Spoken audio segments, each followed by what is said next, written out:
All right, welcome to the highest point in Clearfield County, Pennsylvania. Got a beautiful June day. There's an old State Forest fire tower next to us. There's a telecommunications tower, but it's a pretty small knob. I mean, I can see on the other side where it starts to drop off, so barely a football field of high ground here. I was just checking out this sumac. It's a staghorn sumac. And then also that kind of threw me is, I believe this is cucumber tree. We do not get much cucumber tree where I'm from in Montour County, but I'm gonna go with cucumber. Pretty cool. But the tree I picked to climb is this beautiful black oak. This will be the first black oak that I've climbed for this project. So gonna celebrate the black oak here today. Climbed earlier today at Smoke Country Jam, and I just realized I stole my friend Matt. Matt and I climbed together, and I accidentally took his carabiner. I see it on my weight, or my harness now. Sorry, buddy. All right. Beautiful, beautiful tree. The black oak compared to, we got some red oaks. Probably the easiest one to see is right here behind me. A red oak, the bark gets these longer plates, and the black oak, you get this real corky, almost, I don't want to say like chestnut oak, but you know, it's got much bigger corky features. It's always good to actually put your harness on. Man, I am out here. This is way down there at the bottom is my truck. It wasn't a very far hike, but I drove from Renova to this spot, and it was a pretty wild drive through the wilderness. The Quehanna. I'm hung up on some dead stuff up there, so I might get some stuff falling on me.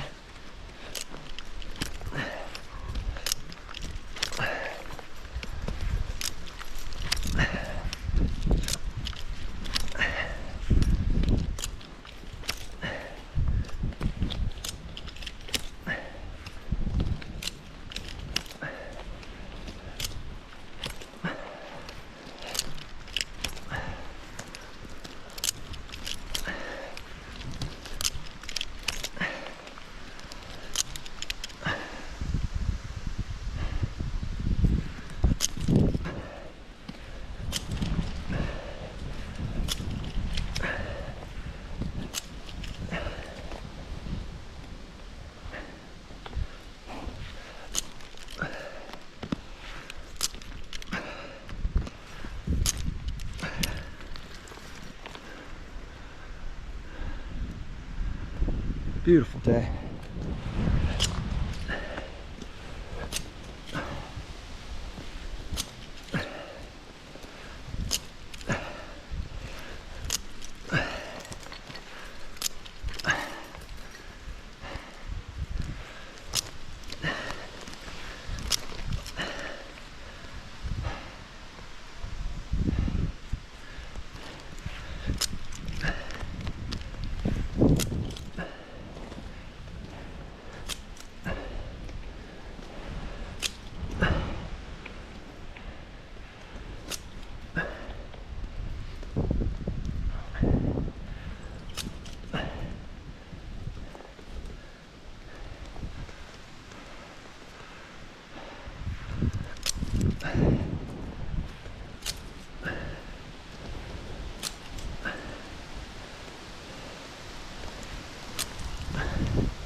Windy day.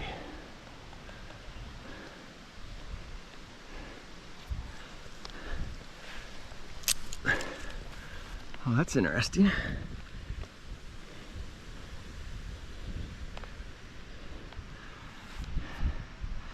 don't know how well you can see this. Where's the sunlight?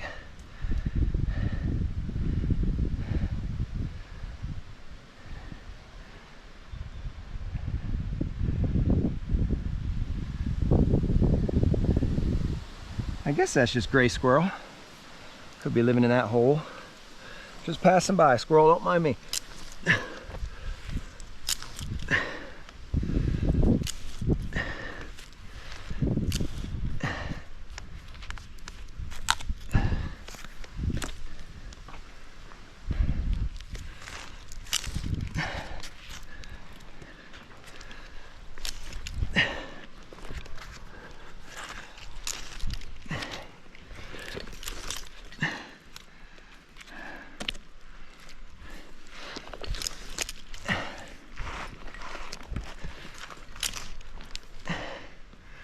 Beautiful. Let me strap my lanyard in.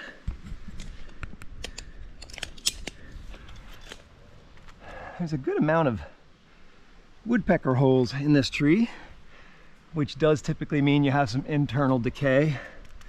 However, I didn't go up very high, so she's a pretty straight up and down tree. I didn't feel like it was too much of a risk. Oh, I'm maybe halfway up the fire tower. So people have been higher than me here in Clearfield County, but not while they're still attached to a living thing. That's the beauty of trees and this project, is I'm going as high as I can while still attached to a tree. Wow, look out there.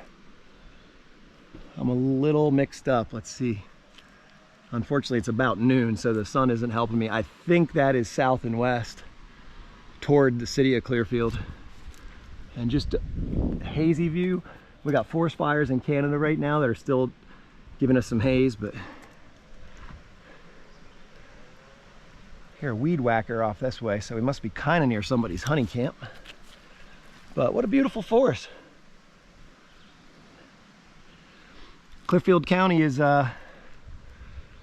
among the most iconic and famous when it comes to like forestry history in Pennsylvania. When I think of like the timber industry and the history, Clearfield was the rafting capital of the West Branch of the Susquehanna River.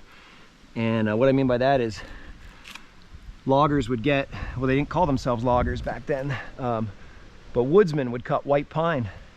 And I can't even see a white pine right now, which is just amazing considering like this is Clearfield County and this is what it was famous for. But I don't see any at the moment, but a white pine in the 1800s was the ideal lumber species. So they'd fell them up here in Clearfield County and they'd skid them down to the creeks, and then they'd float them down the creeks until they got to a big enough section of water where they'd assemble it in a platform, and then they'd build a raft.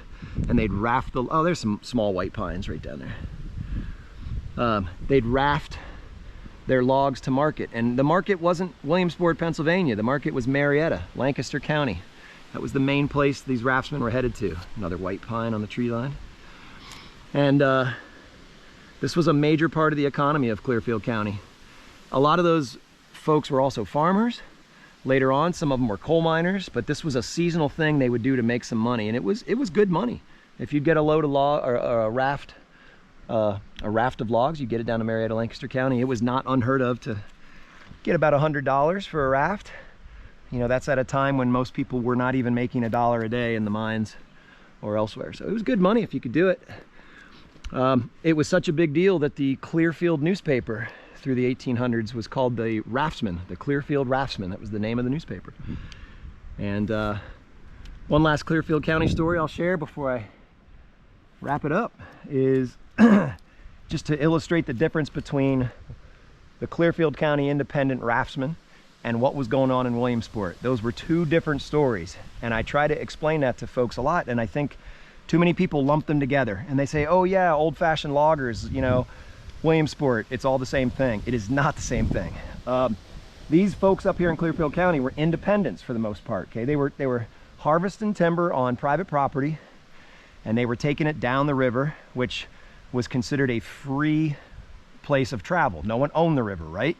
Okay, so what happens is in the mid 1800s, some investors come along and get this idea of let's choke off the Susquehanna River in Williamsport, and they built this giant diagonal chain called a boom, B-O-O-M, and the idea was it would stop any logs coming down the river. So these outfits would then send, here's where the word logger comes for the first time, they'd send loggers up into the mountains, and their job was not to raft, their job was to cut timber, white pine predominantly, and you'd put the company brand on the end of the log. You'd stamp it with a log stamp, and then you'd kick that into either Kettle Creek or Cinnamahone or anywhere on the West Branch, and it would float down the river to that diagonal chain, which would drive it into the shore at Williamsport.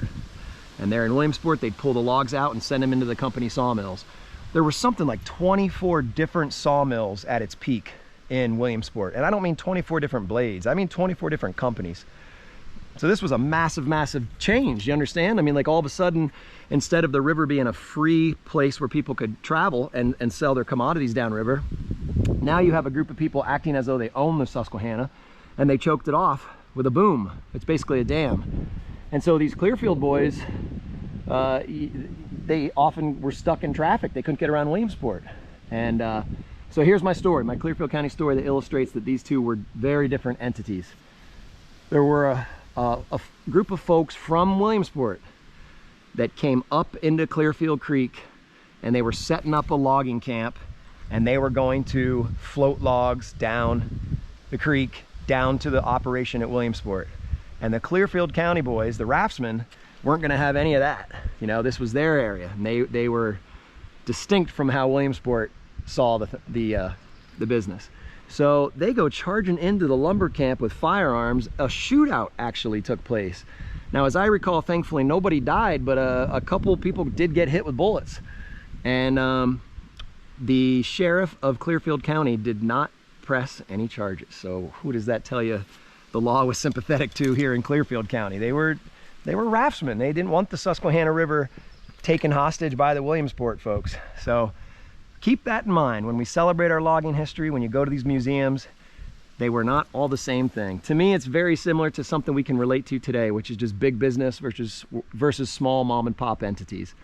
You know, so in agriculture, you have some huge corporations that try to dominate a certain industry, and then you got your small mom and pop backyard, you know, chicken farmer or grass raised beef, whatever it may be. My point is, they are two very different entities that go about their industry very differently. So here I am in the middle of the woods in Clearfield County talking to myself. Well, I hope you've enjoyed the climb. Thank you, Black Oak. And I gotta head down and go play a concert in Montgomery for Riverfest today. All right, I'm gonna descend slowly because I did not get a friction saver put in this tree. It's a little too wide. I don't think I could get it around it, so let's go slow. This high point is at 2,405 feet above sea level, I believe. Plus, I don't know, 50, 60 feet up this Black Oak.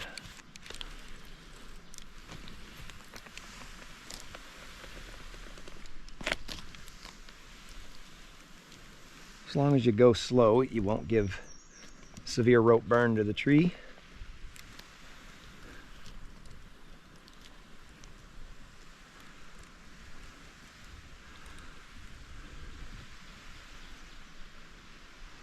There's a lot of soft coal deposits in Clearfield County as well. Didn't see any evidence of that up here on Chestnut Ridge where I'm at, but actually if you get off Interstate 80 at the Clearfield exit, there's a few seams of soft coal exposed right there at the exit. It's a really cool spot to get a look at the geology of the area. Now, right below me I have striped maple. And striped maple is a native species. A little patch of it here. It's a native maple, but unfortunately in certain parts of the state, it is like taking over. So there's a few different theories as to why that is happening. Okay, so here it is, striped maple. Really green striped trunk. Doesn't get very big. I mean, I think I've seen it like a couple inches in diameter at most. The different theories as to like why is all of a sudden striped maple an issue? Like why is it taking over in places that there's no evidence it used to be a major deal? I've heard a few theories. I think it's going to be a bit of the all of the above again, where it's not just one thing. But basically, a lot of the things humans have done to Pennsylvania's forest have made it more favorable for this, to put it bluntly, undesirable species. And I know it's native, but the reason it's considered undesirable is it doesn't produce any really valuable product in terms of lumber. It really doesn't produce mast for wildlife. So, you know, I won't call it a weed. I'll just say what it is. It's kind of undesirable. Most landowners don't really want it taking over their woods. I have some on my property, and as far as I'm concerned, that's perfect. Give me some. That way there's a little bit of everything, but I don't want a whole forest of it. So here you go. What have humans done to the forest that have made it more favorable for striped maple? Well, we don't burn the forest as much as we used to. In fact, maybe I should have said modern humans, because Native Americans burned Pennsylvania pretty regularly, and this species does not do well with fire. So when you stop burning a forest, that makes it more favorable for striped maple. Other things, acidic soil. So acid rain caused by humans burning fossil fuels, that has also slightly favored the conditions that striped maple like. And if you want a really interesting theory, I'm told up in New England, where there are moose, people call striped maple moose maple. And they call it that because they say a moose will go up and it'll bite the bottom of the trunk and lift its neck, and it'll strip the bark and the cambium layer and eat the bark and the cambium. In other words, killing the tree. Well, we no longer have moose in Pennsylvania. Now let's be realistic here. Moose, I don't think were ever a major player in Pennsylvania's ecosystem, but we had them, right? We had moose. In fact, in this area, we had moose. Moshannon Creek, Moshannon Creek is absolutely a reference to moose. So we are in an area where there used to be some moose. So again, I think it's probably in all of the above. And it's gotten so severe in some areas though that they actually spray to try and kill it. All right, there's the Chestnut Ridge Fire Tower. Some kind of cell tower, although I only had one bar, so it ain't Verizon. And there's the black oak we just climbed. And we're gonna head down this long, lonesome road, go play some music down in Montgomery at Riverfest.